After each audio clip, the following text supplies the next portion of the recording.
बाद टाइम आया the great Maratha leader and warrior Chhatrapati Shivaji Maharaj ji का। 1 मिनट में दिखाता हूँ आपको। तो ये अगर आप पीछे देख सकते हो तो लाइक अ थंब जैसे प्रबलगढ़ है, मानिकगढ़ है, हाजी मलंग है, माथेरान है। Morning guys, hi this is Akshay, welcome to STK vlogs. तो finally welcome to another video.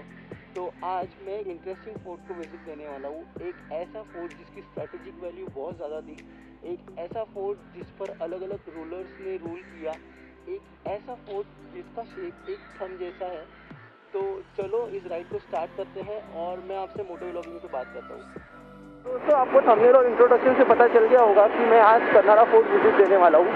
Actually ये फोर्ट बहुत इंपॉर्टेंट था उस समय में, तो इस फोर्ट के बारे में मैं बहुत सारी इंटरेस्टिंग बातें आपको बताने वाला हूँ और साथ ही साथ इस फोर्ट की हिस्ट्री भी आपको बताने वाला हूँ। और अभी टाइम हो रहा है 6:10 और अभी मैं अंधेरी के फ्लाईओवर पे हूँ और यहाँ से मतलब मेरे लोकेशन से कर्नाड़ा फोर्ट का जो रोड डिस्टेंस है वो अराउंड 46 किलोमीटर्स का है।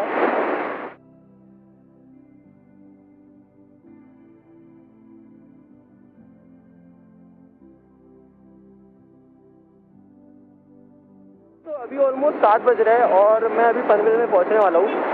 तो अगर आपको इस फोर्ट पर आना है तो आपको सबसे पहले तो पनवेल आना होता है और पनवेल आने के बाद जो बेस्ट बस सर्विस है, जो एसटी बस डेपो है, वहाँ पे आपको जाना होता है और वहाँ से आप कोई भी रोहा, अलीबाग या पेन जाने वाली बस पकड़ सकते हो, जो आपको कर्नाड़ा बर्ड सेंचुरी है उसके गेट तक छोड़ देगी।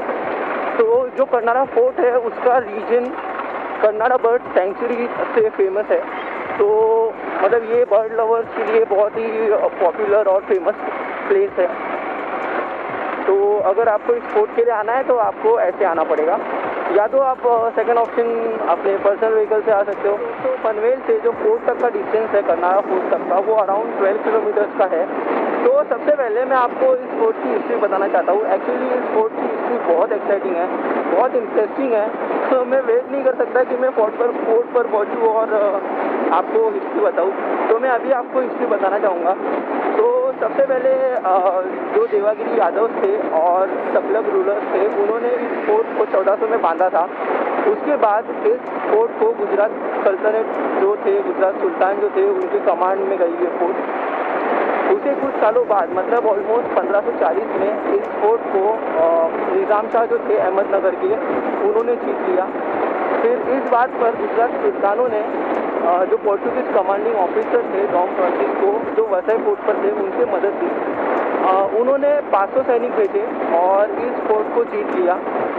इस बात पर दोस्तों निज़ाम शाह बहुत गुस्सा हुए और उन्होंने 5000 सैनिक भेजे इस फोर्ट और इसके आसपास के रीजन को जीतने के लिए, लेकिन वो प्रयास असफल रहा।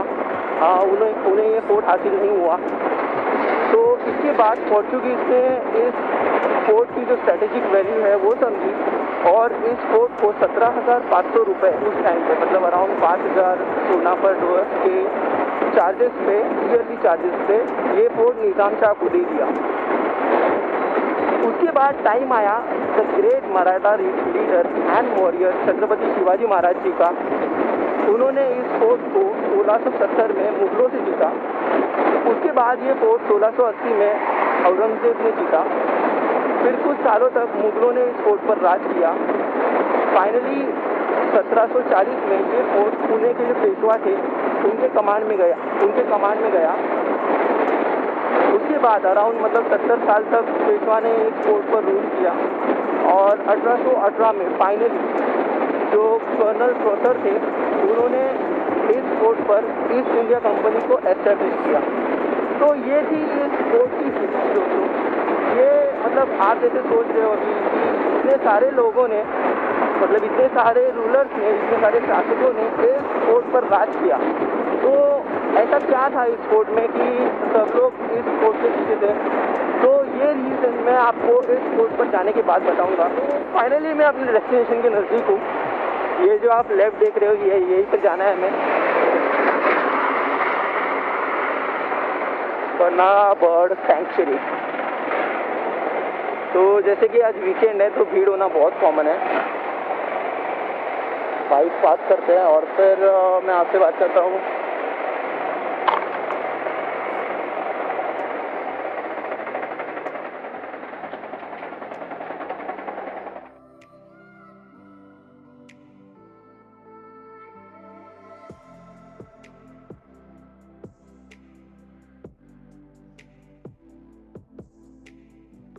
दोस्तों फाइनली मैंने अंदर एंट्री ले ली है और यहाँ पे आने के बाद कुछ चार्जेस है। पर हेड चार्जेस 60 रुपीज़ के है और अगर आप बाइक से मतलब कोई भी व्हीकल से आ रहे हो तो व्हीकल की भी अलग से चार्जेस है। तो ये जो सारे चार्ट्स है वो मैं आपको वीडियो में दिखा दूँगा, तो वो एक बार रेफ़र कर लेना आने से पहले। तो चलो आगे बढ़ते हैं फोर्ट के लिए।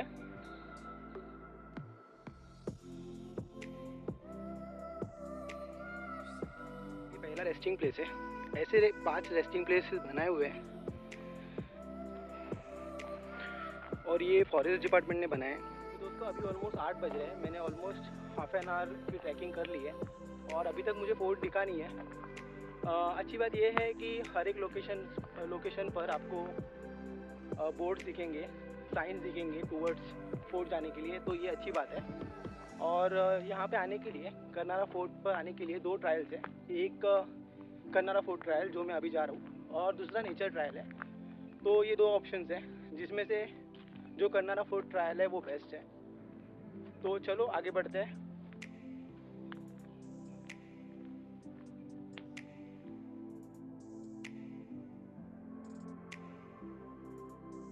तो finally I am close to the fort. 1 minute में दिखाता हूँ आपको। तो ये अगर आप पीछे देख सकते हो तो लाइक अ थंब, तो ये है वो फोर्ट, कर्नारा फोर्ट।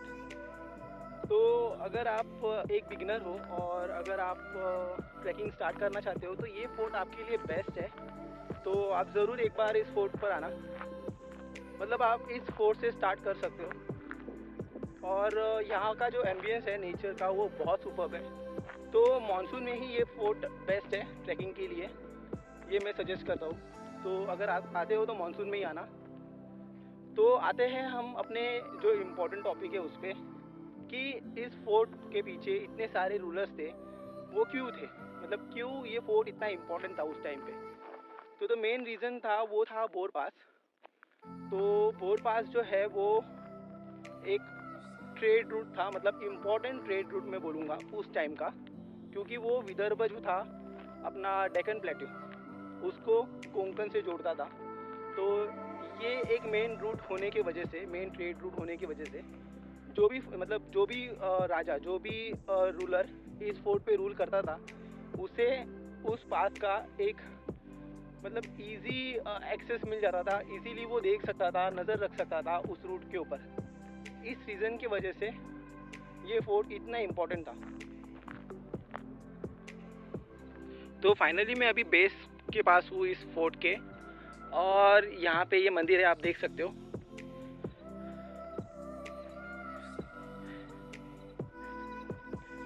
ये करनाई देवी मंदिर है।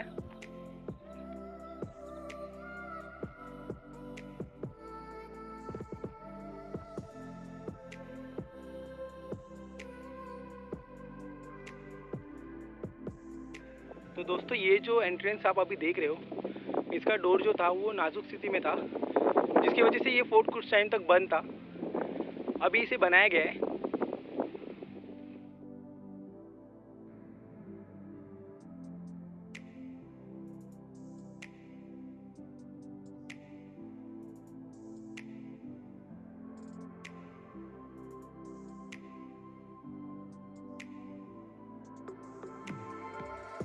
दोस्तों इस फोर्ट पर अभी के लिए मंदिर, तटबंदी और पुराने अवशेष जो है वो देखने जैसे है।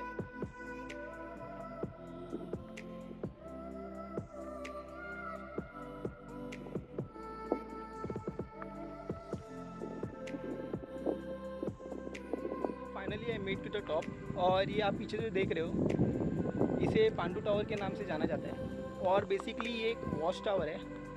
तो वॉच टावर से मुझे याद आया कि मैंने सरसगढ़ फोर्ट का जो वीडियो किया हुआ है वो भी एक वॉच टावर ही था। तो वो वीडियो अगर आपने अभी तक नहीं देखा तो ज़रूर देख लेना, मैं उसकी लिंक आई बटन में दे दूँगा। तो जैसे कि मैंने बोला कि ये एक वॉच टावर है, तो इस फोर्ट से बहुत सारे लोकेशंस है जो दिखते हैं, जैसे प्रबलगढ़ है, मानिकगढ़ है, हाजी मलंग है, माथेरान है, चंदेरी फोर्ट है, सांक्षी फोर्ट है, द्रोणागिरी फोर्ट है और राजमाची। तो ऐसे सारे लोकेशंस इस फोर्ट से दिखते हैं। तो ये फोर्ट उस टाइम पे बहुत इम्पोर्टेंट था। तो मैं आपको कुछ ग्लिम्स यहाँ के दिखाता हूँ, आप वीडियो में बने रहिए।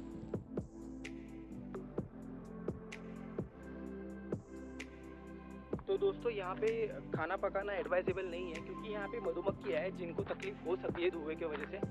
तो मैं आपसे रिक्वेस्ट करता हूँ कि आप स्नैक्स वगैरह लाइए, ऐसा कुछ मत लाना जो कुक करना पड़े प्रॉपर।